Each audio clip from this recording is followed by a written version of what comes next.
tons of loot. Oh. The Dark Zone. It's lawless. It's lucrative. It's plural? That's right. In the Division 2, there are 3 distinct dark zones, each claiming its own unique neighborhood of Washington, D.C., and each with its own stories to tell. She needs help. That yellow shit is blowing all over the place. You wanna be next? They are dangerous places where you can hunt and be hunted by both enemy factions and other players. And the dynamics are evolving to give you new reasons to go rogue and more ways to score sweet gear. Initiating rogue protocol. But the Dark Zones aren't the only multiplayer option we checked out. We also went a few rounds with the new organized PvP modes. Here's what we learned. Here. No. Crime pays. There's a new way to go rogue for fun and profit in the Dark Zone. Become a thief. Break into a locked chest or steal the entire contents of a DZ drop, and you'll earn more loot than you normally would.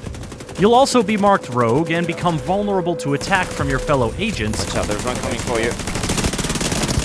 But your thievery will reveal a hidden signal. Follow it by completing more rogue actions, and you can eventually unlock a secret entrance to the Thieves' Den.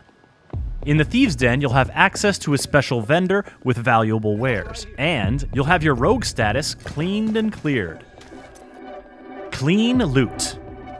Dark Zone extractions are a tempting target for players looking to go rogue and rob their fellow agents. So securing your contaminated loot is always a bit risky. However, in the Division 2, some of the loot you find in a Dark Zone will be clean. That means you can equip it whenever you like, and you can't lose it if you die, so your DZ runs will be that much more lucrative. Normalization. If a player with powerful gear rolls up on a player with weak gear, the results could be messy. Oh, get stuck. That's where normalization comes in.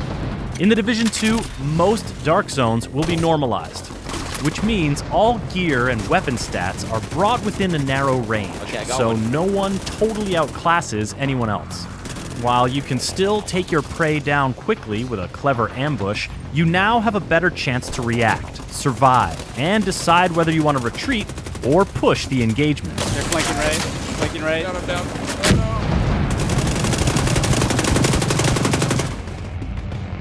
Occupied Dark Zones. Did you catch how I said most Dark Zones will be normalized? Well, once you reach the end game, Dark Zones will start becoming occupied for set periods of time. We can't show you one just yet, but we can tell you that an occupied Dark Zone is not normalized. Got another one down. So every ounce of juice you can squeeze out of your gear will give you an edge.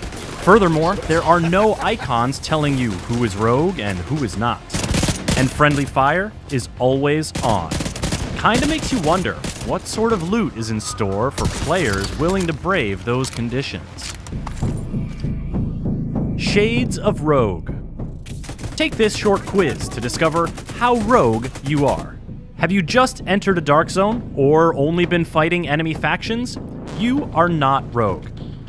Other players can't damage you unless they are rogue. Have you broken into a chest, stolen an entire DZ drop, or held down the button to toggle you and your teammates rogue? Rogue protocol initiated. Then you are rogue. You can attack other players to earn XP, gain currency, and steal their loot, but any other player can try to take you out. Have you turned rogue and taken out another player? You are now disavowed rogue. Your agent status is disavowed. The red icon means you are more visible on the map to other players, so watch your back. Finally, have you really leaned in to the disavowed rogue thing and killed a bunch of other agents? Then you have reached your final form, Manhunt Rogue. Manhunt now in effect. All players are alerted to your presence. The bounty on your head is sizable. Knowing the 4 Dark Zone states is essential to living your best Dark Zone life, as is knowing how to clear them. Letting your timer expire without performing rogue actions. Visiting the Thieves' Den. Dying and respawning. or hacking a Manhunt terminal are reliable ways to get clean. But if you want to double down, you can sabotage the Manhunt terminal. This will make your manhunt more difficult, but also more rewarding. Just remember, you still have to find and access another terminal to lose the manhunt and get your loot. Ease into it. Now, if you're having visions of getting jumped by other players immediately upon entering a dark zone, fear not. Your first visit to a dark zone will be a PvE mission, so you'll only have enemy factions to worry about. These missions give you a chance to learn how that dark zone turned dark, and get to know the lay of the land. For example, one of the DZs began as a depot for shipments of military gear, so be on the lookout for places that you can use the shipping containers and rail cars to your advantage. And keep an eye on the vegetation as well.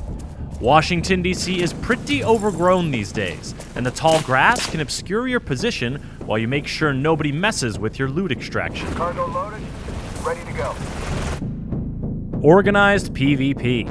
When you just want to mix it up with your fellow agents, Conflict is the place to do it. This is where you'll find organized PvP, with 3 custom-made maps and 2 modes at launch, Skirmish and Domination. Yep, here they come. Point Alpha was captured by your team. These fights will be normalized, just like the Dark Zones, and they'll be set up with skill-based matchmaking. He's right here.